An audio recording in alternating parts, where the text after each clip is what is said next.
सर्वप्रथम मैं सद्गुरुदेव के चरण कमल की वंदना करता हूँ एवं यूट्यूब पर जो उपदेश सुन रहे हैं उनके चरणों में कोटि कोटि नमन करता हूँ, कोटि कोटि शाह बंदगी। बंधुओं, आज का प्रसंग है कि गुरु क्यों धारण करना चाहिए तथा गुरु शिष्य में कैसा संबंध होता है। तो सबसे पहले गुरु शब्द पर विचार करते हैं कि गुरु का शाब्दिक अर्थ क्या होता है।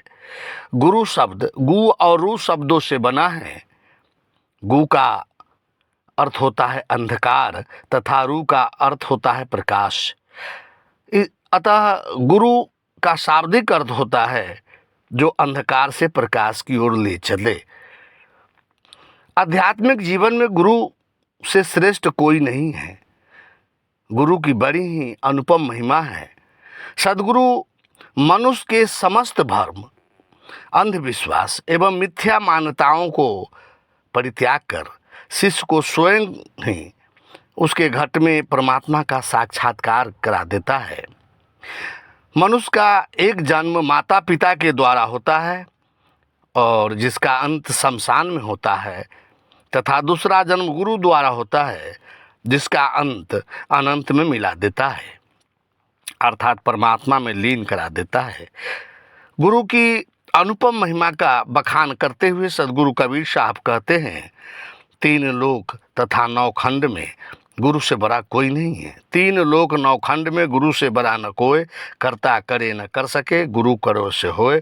सद्गुरु का सत्य ज्ञान दीपक के समान है।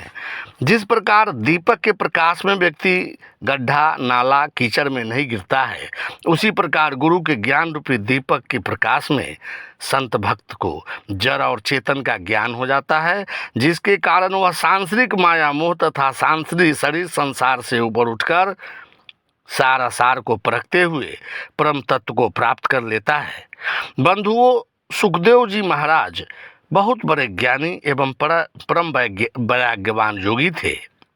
वे अपने माँ के ही गर्भ में योग विद्या प्राप्त कर चुके थे। वे अपने तपस्या के तेज से कहा जाता है कि वैकुंठ लोक विष्णु लोक चले गए, परंतु गुरु विहीन होने के कारण उसे वैकुंठ लोक से भगा दिया गया। उसके बाद सुखदेव मुनि सोच विचार कर विवेक वैराग्य में स्थित जनक जी को गुरु बनाकर उनसे ज्ञान दीक्षा प्राप्त किया था, तथा ब्रह्मा जी के पुत्र नारद जी परम ज्ञानी थे।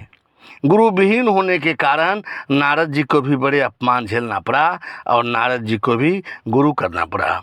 इस धरती पर जितने देवता मुनिवर एवं महर्षि हुए हैं, सब के सब गुरु धारण करके मुक्ति को प्राप्त किया। अब प्रश्न उठता है कि गुरु कैसा धारण करे।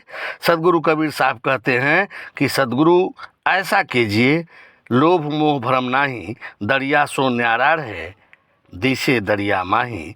जीवन में सद्गुरु ऐसा होना चाहिए जिसके हृदय में किसी प्रकार का लोभ मोह माया और भ्रम न हो। अगर गुरु के अंदर ही भ्रम होगा, माया होगा, तो लोगों को माया से कैसे दूर करा सकता है। और गुरु तथा शिष्य का संबंध बड़ा ही अजीब है, बड़ा ही अनूठा है। कहा जाता है कि शिष्य सीप के समान और गुरु स्वाति बूंद के समान होता है। जो शिष्य रूपी सीप में पड़कर ज्ञान रूपी मोती बनता है, गुरु पारस के समान होता है, तो शिष्य लोहे के समान होता है, जो गुरु पारस के स्पर्श से शुद्ध सोना बना देता है। गुरु मल्यागिरी चंदन के समान शीतल अगर होता है, तो शिष्य विषैले सर्प की भांति गर्म होता है। जिस प्रकार गर्म शीतलता पाने के लिए मल्यागिरी चंदन में लिपटता है, उसी प्रकार गुरु के स्पर्श मिलन से शिष्य का तन मन शीतल हो उठता है। गुरु अगर समुद्र है तो शिष्य उसमें उठने वाली तरंग है। गुरु दीपक है तो शिष्य उसे समर्पित होने वाला पतंग है। शिष्य को चकोर तथा गुरु को चंद्रमा की भांति समझना चाहिए। जिस प्रकार चकोर पक्षी रात्रि में चंद्रमा को निहारता रहता है, उसी प्रकार शिष्य गुरु सूर्य है जो कमल रूपी शिष्य को खिलाता है। इस प्रकार गुरु प्रेम को शिष्य निश्चय पूर्वक प्राप्त करे। कहा जाता है कि राम कृष्ण से को बरा, वो भी तो गुरु किन्न, तीन लोक की संपदा। या अर्थात कि भगवान कहे जाने वाले, तीन लोक के कर्ता कहे जाने वाले राम और कृष्ण भी गुरु किए थे। यह संसार सागर मन बुद्धि की प्रपंच से परे अगम अथाह है।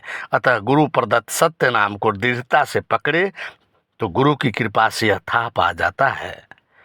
परंतु गुरु सत्य ज्ञान वाणी बोलने वाला करंधार मिले, अर्थात सत्य ज्ञान उपदेश करने वाला सत्यानुभवी तारक गुरु ही संसार सागर से पार लगा सकता है।